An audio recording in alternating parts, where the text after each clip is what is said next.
Hi, welcome to CVC Interviews. I'm Chris Millard. I'll be your host for tonight, and I have the great honor to interview our Republican candidate, Matthew Corey.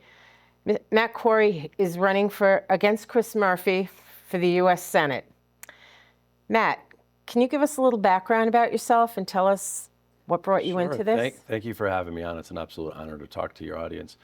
Yeah, I'm a Manchester resident, born and raised there. I graduated in 1982. I joined the United States Navy right out of high school and served over in the Middle East with the International Peacekeeping Force. Came home, I worked for the Postal Service for a little while. I worked for the Teamsters for a little while. In 1989, I opened up a high-rise window cleaning company and traveled the entire state. So there isn't a city or a town that I haven't worked in and traveled through. In 2002, I opened up an Irish pub in Hartford, and we had that for 16 years. And I'm over in the East Hartford Golf Course with a small Irish pub-style place. My sixth season, I have 14 employees. So I'm a resident and vested in Connecticut. Okay. Why are you running then for the U.S. Senate? You sound pretty successful. So what's motivating you to throw your proverbial hat into the ring?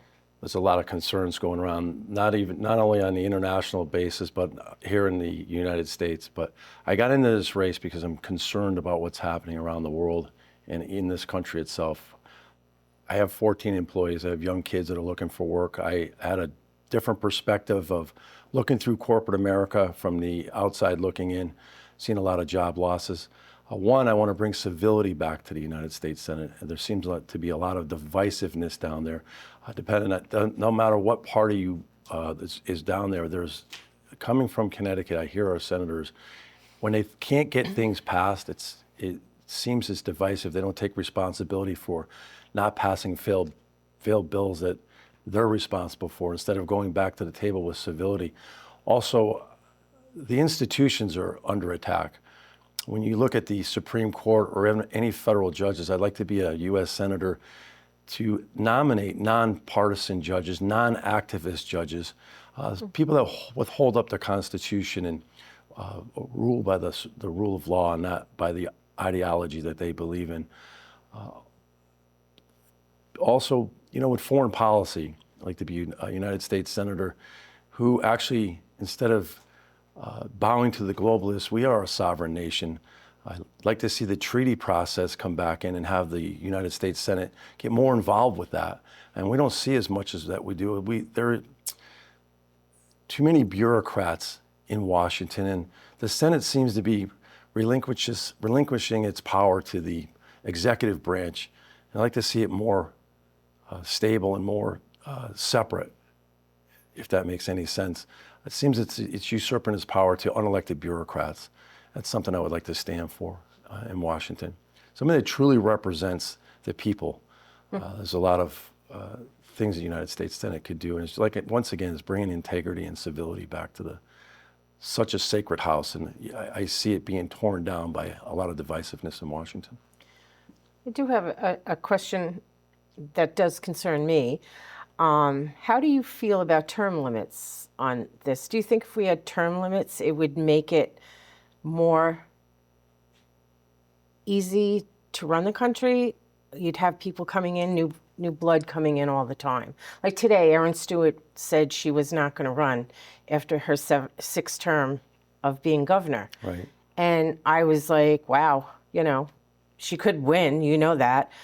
But I also thought, that's a good thing to do. She's stepping down and letting new blood come in. She did what she had to do in New Britain. Do you think that would work in the U.S. Senate and Congress? I think it would work in Congress and the United States Senate. I mean, you go to Washington to solve problems. My opponent's been down there for 13 years, helped spend $20 trillion.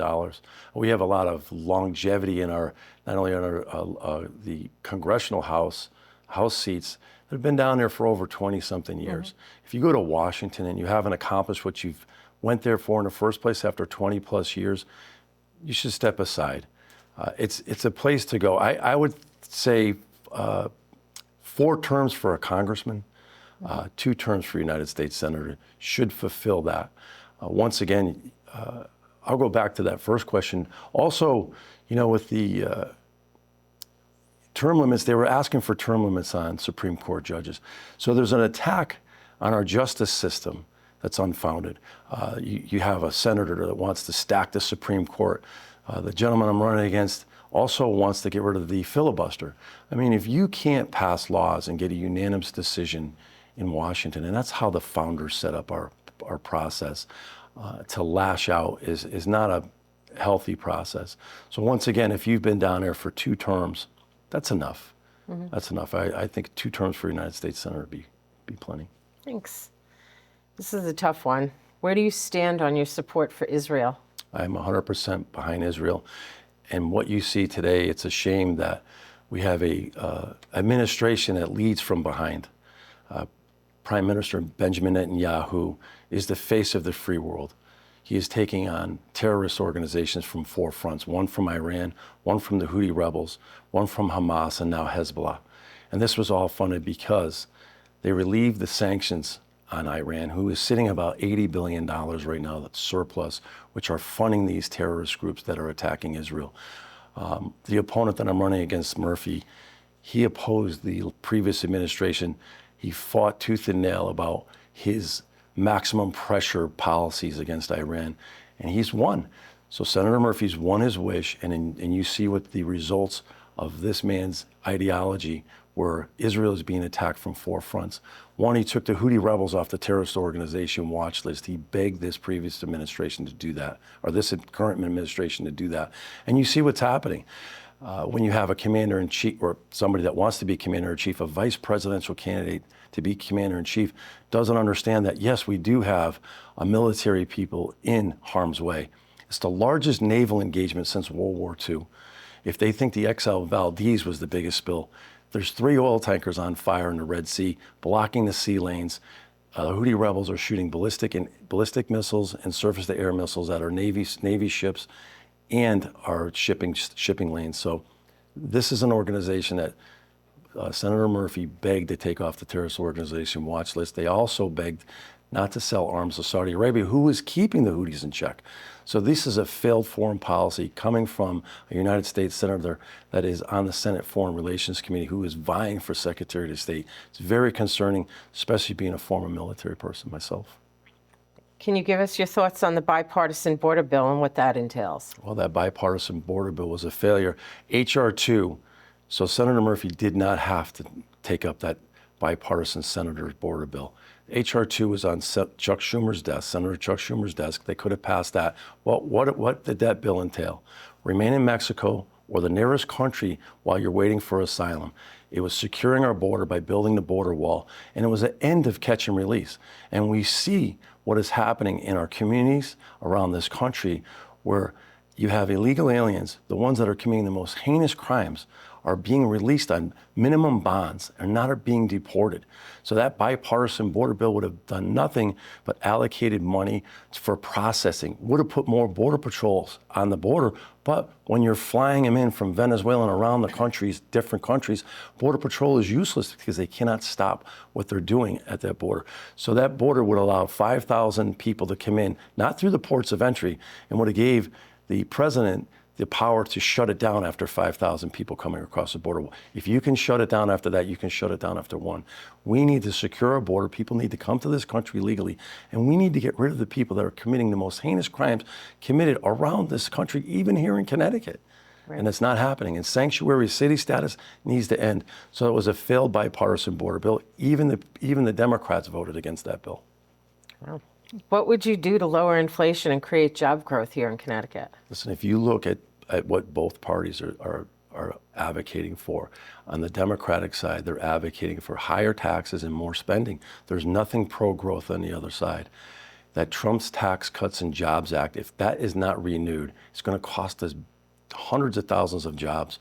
That helps small businesses. It kept the corporate tax rate down, which repatriated over $2 trillion into our economy. We need to be competitive. We're on a global stage. I've watched too many jobs get shipped overseas. Once again, I'll go back to my working as a window cleaner, looking through the executive and corporate role from the outside, watching these jobs get shipped overseas. It's heartbreaking. So we need to have a tax and growth policy. And President Trump has done that.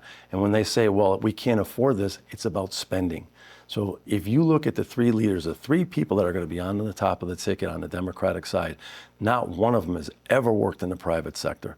If you look at the three people on the top of the ticket on the Republican side, we've all worked in the private sector. We've all run our own businesses.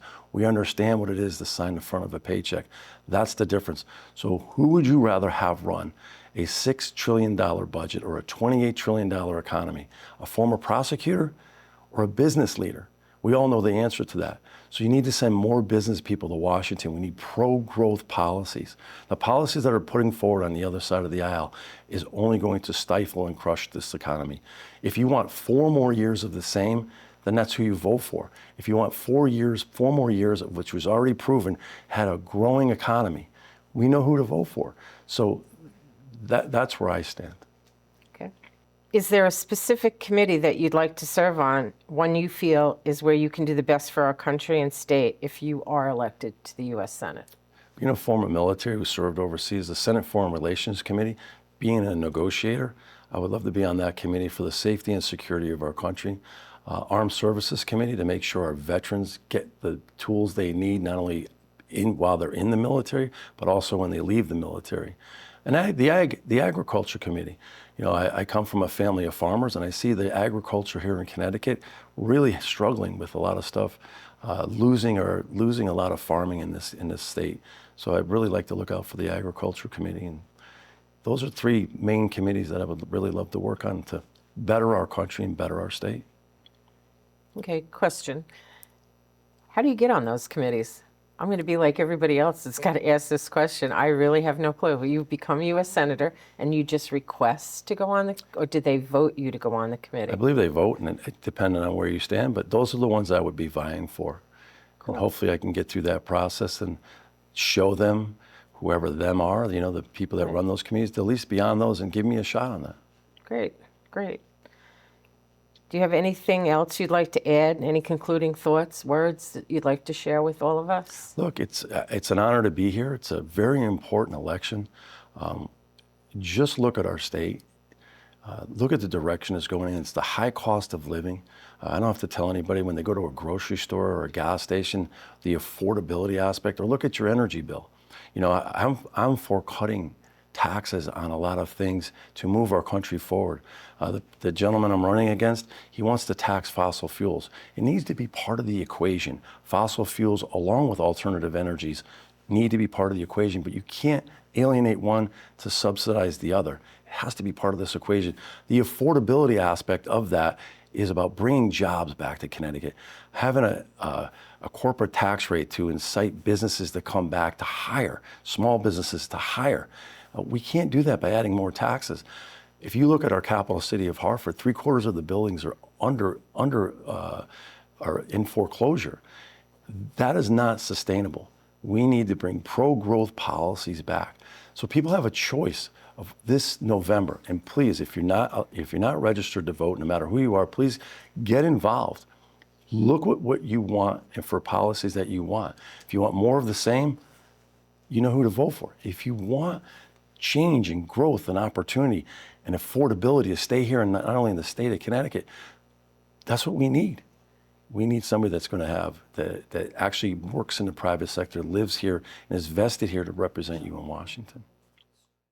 Well, thank you so much for spending time with us, and I want to wish you a very successful election. Thank you very much. I'm glad you came. Thank you for having me. It was an honor. You're welcome. You bet. I'm glad you got to say what you had to say. Thank you. Thanks.